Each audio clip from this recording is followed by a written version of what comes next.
Previously on ETFW. On our last episode, myself and Brendan embarked on a journey which took us to the Southern Highlands of New South Wales.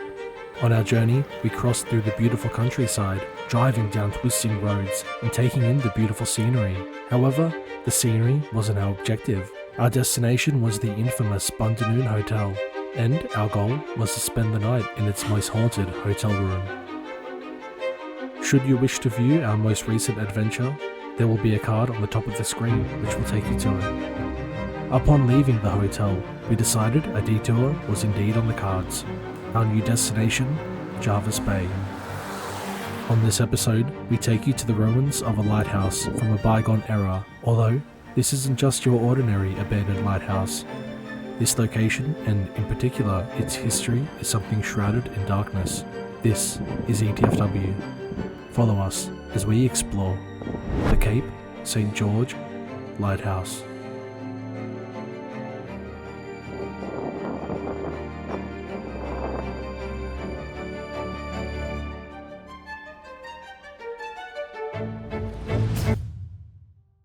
Before we get into this episode, just want to point out that this video will be in a slightly different format to our usual videos. There were a few complications on the day which I will touch on later, however, we do hope you will enjoy this video regardless.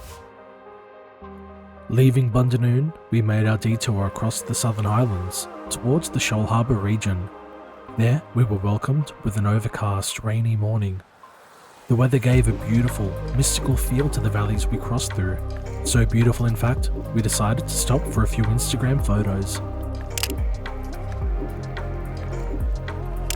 As we continued our journey towards Jervis Bay, the day began to clear, the rainy morning clouds slowly rolling off into the distance, and the sleepy afternoon sun beginning to emerge. We knew we were in for a good day. As mentioned earlier, our destination was the Cape St. George Lighthouse. Why? Allow me to tell you. To begin this story, I must take you all back to 1856. Controversy surrounded the Cape St. George Lighthouse before construction had even begun. The decision to erect a new lighthouse commenced without even consulting the pilot's board. The concerns were about the efficiency of the lighthouse in its chosen location. There were fears that the selected site would yield little to no effect at guiding ships to safety, and those concerns were correct. The Cape St. George Lighthouse was completed in 1860, and with its completion came a number of problems. The first of these problems was that the lighthouse was not visible from the northern approach to Jervis Bay, and would be barely visible from the southern approach as well. Furthermore, the original map and marking of the proposed site was so inaccurate that it had later turned out the lighthouse was erected in the wrong location. The original location of the lighthouse was later pinpointed to 2.5 miles away, and as a result of this, from 1864 to 1893, there were 23 shipwrecks on the south coast of New South Wales in the vicinity of Jervis Bay. The Cape St. George Lighthouse would later be replaced in 1889. Leaving the original lighthouse unmanned and abandoned. It was agreed that the original lighthouse may bring confusion to sailors during the day, so unceremoniously, the Australian Navy used it as target practice until it was destroyed in 1922.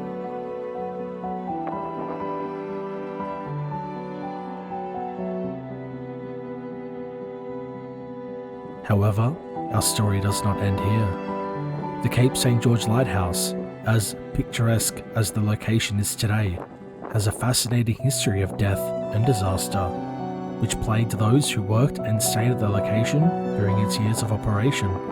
In 1867, Isabella Jane Lee, the daughter of the lighthouse keeper from 1863 to 1873, unfortunately died from typhus fever, a rare bacterial infection spread by parasites.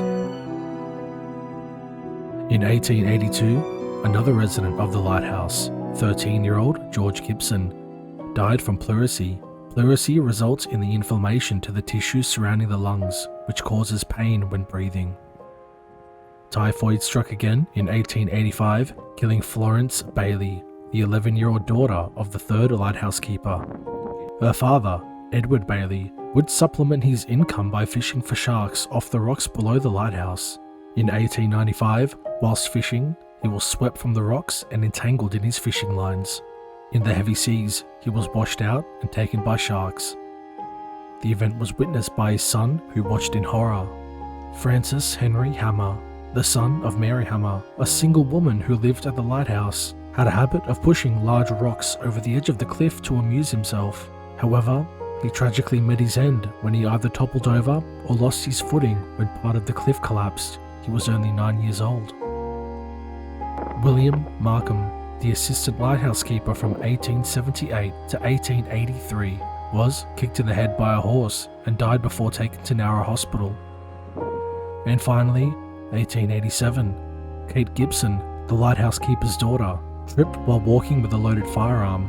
The gun discharged, striking her friend, Harriet Parker, the assistant lighthouse keeper's daughter. The bullet struck her in the back of the skull, killing her instantly. Her grave can still be seen today at the Green Patch camping area located close to the lighthouse. The amount of death involved with the lighthouse has raised many eyes over the years. Could it be a string of bad luck? Or could it be something more? Talk of spirits roaming the ruins is something which locals and visitors have spoken about for years. Many believe, due to the amount of death and tragic accidents that took place, that the land is stained with negative energy.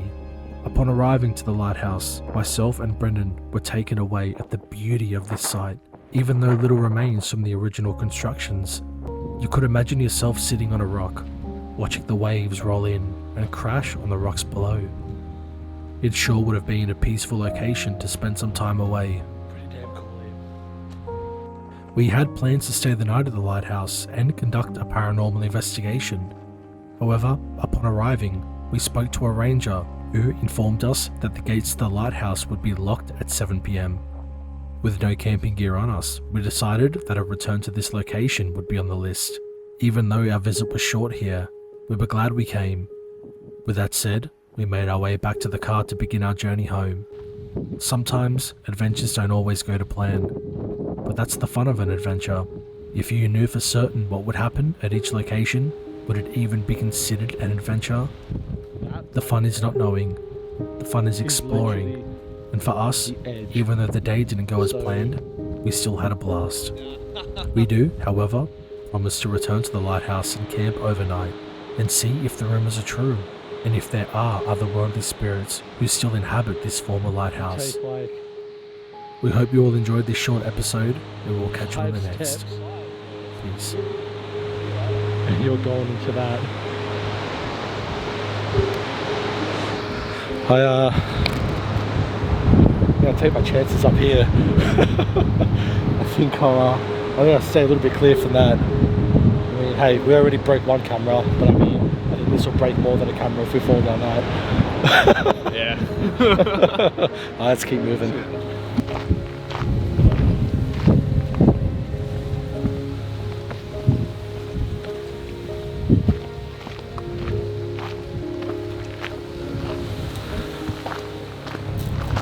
So that's some stables put up over here. You think back in those days, horse and carriage, horses I guess. Crazy.